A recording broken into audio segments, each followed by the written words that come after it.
ಆಧುನಿಕ ಯುದ್ಧವು ಅಗತ್ಯವೋ ಅಥವಾ ಅನಿವಾರ್ಯತೆಯೋ? ಇದೇ ರಾಷ್ಟ್ರ ಮತ್ತು ಇನ್ನೊಂದು ರಾಷ್ಟ್ರಗಳ ನಡುವೆ ಬೇರೆ ದೇಶ ನಮ್ಮ ದೇಶದ ಮೇಲೆ ದಾಳಿ ಮಾಡಿದರೆ ನಾವು ಅದರ ಮೇಲೆ ದಾಳಿ ಮಾಡಬೇಕು. ಶಾಂತಿಕ ಯುದ್ಧವು ಯಾವ ಕಾರಣಕ್ಕೆ ನಡೆಯಬೇಕಾಗಿದೆ ಎಂಬುದನ್ನು ನಾವು ತಿಳಿದುಕೊಳ್ಳಬೇಕು. ತರಗತಿಯಲ್ಲಿ ವ್ಯಾಸಂಗ ಮಾಡುತ್ತಿದ್ದೇನೆ.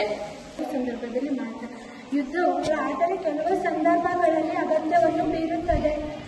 ಅಂದರೆ ಇದು ದೇಶದ ಸಾರ್ವಭೌಮತ್ವ, ಹಿತಾಸಕ್ತಿಗಳು ಮತ್ತು ಭದ್ರತೆಯನ್ನು ರಕ್ಷಿಸಲು ನಾವು ಪ್ರತೀಕಾರವನ್ನು ತೀರಿಸಿಕೊಳ್ಳಬೇಕು. ಆದ್ದರಿಂದ ಯುದ್ಧ ಅನಿವಾರ್ಯತೆ ಮಾಡುತ್ತದೆ ಎಂದು ತಿಳಿದಿರಬಹುದು.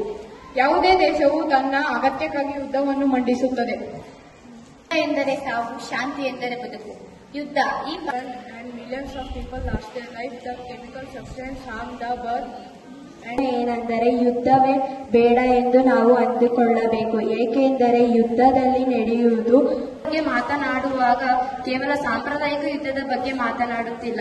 ಅಂದರೆ ನಾವು ಸೈಬರ್ ಯುದ್ಧ, ಮಾಹಿತಿ ಯುದ್ಧ ಹಾಗೂ ತಂತ್ರಜ್ಞಾನದ ಕೆಲವು ಅಂಶಗಳ ಬಗ್ಗೆ ಮಾತನಾಡುತ್ತಿದ್ದೇವೆ.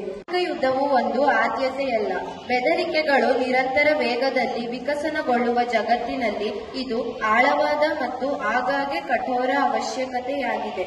ಅದರ ಇಂದಿನ ಯುದ್ಧಕ್ಕಿಂತ ಭಿನ್ನವಾಗಿರುವಂತಹ ಯುದ್ಧ ನಮ್ಮ ತಂತ್ರಜ್ಞಾನ ಮತ್ತು ಏರ್ ಪೊಲ್ಯೂಷನ್, ವಾಟರ್ ಪೊಲ್ಯೂಷನ್ ಎಲ್ಲ ಆಗುತ್ತೆ.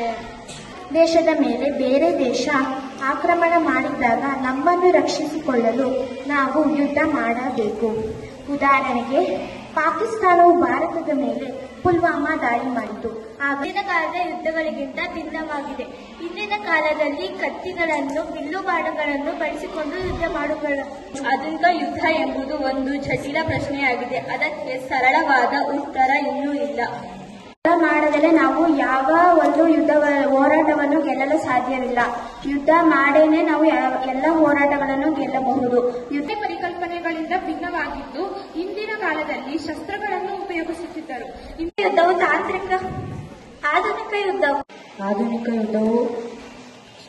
ಆಧುನಿಕ ಯುದ್ಧಗಳು ನಾಗರಿಕರು ಸಾಮಾನ್ಯವಾಗಿ ಮುಂದಿನ ಚಕಮಕಿಯಲ್ಲಿ ಸಿಲುಕಿದ್ದಾರೆ. ಯುದ್ಧ ಅಂತ ಕೇಳಿದ್ರೇನೆ ನಮ್ಮ ಮನಸ್ಸಲ್ಲಿ ಹುಟ್ಟೋದು ಒಂದು ಭಯ. ಏನಾಯ್ತು ಯುದ್ಧ ಅಂತೆ ಅನ್ನೋ ಒಂದು ಕಲ್ಪನೆ ನಮ್ಮ ಮನಸ್ಸಿಗೆ ಬರುತ್ತೆ. ಅಂತ ಸೋತವನು ಸತ್ತ ಅಂತ ಅರ್ಥ. ಯಾರಿಗೆ ಯುದ್ಧ ತಮಾಷೆನೋ ಪೀಗ್ಲಾಟದ ವಸ್ತುನೋ, ಯಾರಿಗೆ ವ್ಯಾಪಾರ ಅನ್ನೋದು ಯಾರಿಗೆ ಗೊತ್ತಿಲ್ಲ. ಯುದ್ಧ ಅನ್ನೋದು ಅಗತ್ಯ. ಉದಾಹರಣೆಗೆ ಕಾಪಾಡೋದಕ್ಕೋಸ್ಕರ ನಾವು ನಮ್ಮ ದೇಶದ ಕಾಶ್ಮೀರನ ಉಳಿಸ್ಕೊಳ್ಳೋಕ್ಕೋಸ್ಕರ ಯುದ್ಧನ ಮಾಡುದು.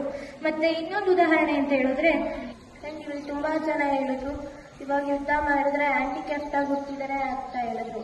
ಇವಾಗ ಆಂಟಿ ಕ್ಯಾಪ್ಟಾಗಿ ಆದ್ರೂ ಹುಟ್ಟಿದ್ದಾರೆ. ನೆಕ್ಸ್ಟ್ ಅವ್ರು ಹುಟ್ಟದೇ ಇಲ್ಲ ಯುದ್ಧ ಮಾಡಿದ